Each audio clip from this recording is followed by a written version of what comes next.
Hello, আসসালামু আলাইকুম। আমি একটা জামা নিয়ে আসছি। দেখেন টিস্যুর মধ্যে জামাটা অ্যাশ কালার, অ্যাশ না আকাশি, হালকা আকাশি কালার জামাটা দেখেন অনেক সুন্দর একটা জামা, টিস্যু জামাটা।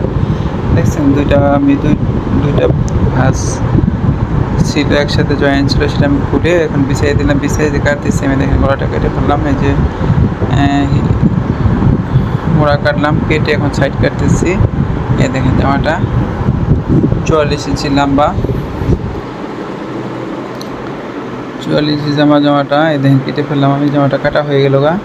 এখন আমি এটা হাতা কাটবো। দেখেন 4 ভাঁজ করে আমি হাতাটা কাটতেছি। হাতাটা 18 ইঞ্চি, 20 ইঞ্চি কাপড় আছে, 18 ইঞ্চি হাতাটা আমি কেটে ফেললাম। দেখছেন অনেক সুন্দর সহজ করে কেটে ফেলছি। আপনারা দেখেন, দেখে দেখে শিখেন। আর সেলারটা হচ্ছে প্যান্ট সেলার, 38 ইঞ্চি লম্বা প্যান্ট সেলার। ইনারের কাপড় আছে, আমি ইনারের কাপড়টা কেটে তারপর আমি সেলারটা কাটবো। দেখছেন এই যে কাপড়টা কেটে নিলাম।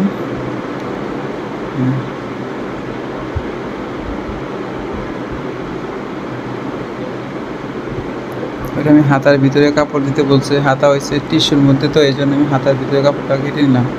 এই যে হাতার ভিতরে কাপড়টা দিলাম। আর এটা হলো সেলোয়ার কাপড়টা। সেলোয়ারটা হলো 38 ইঞ্চি লম্বা প্যান্ট সেলোয়ার। এই সেলোয়ারটা আমি 4 ভাঁজ করে এখন আমি বিছাই নেব। দেখেন 4 ভাঁজ করে বিছাই নিলাম। এখন আমি সেলোয়ারটা কেটে ফেলবো। 18 ইঞ্চি পাশ নিলাম, বাড়তি কাপড়টা কেটে নিলাম। কাপড়টা পাশ বেশি আছে এই জন্য কেটে নিলাম। এখন আমি সেলোয়ার মুখটা 13 ইঞ্চি দিয়ে, প্যান্ট সেলোয়ার হাই হলো 16 ইঞ্চি। এই যে আমার সেলোয়ারটা কাটা শেষ হয়ে গেল।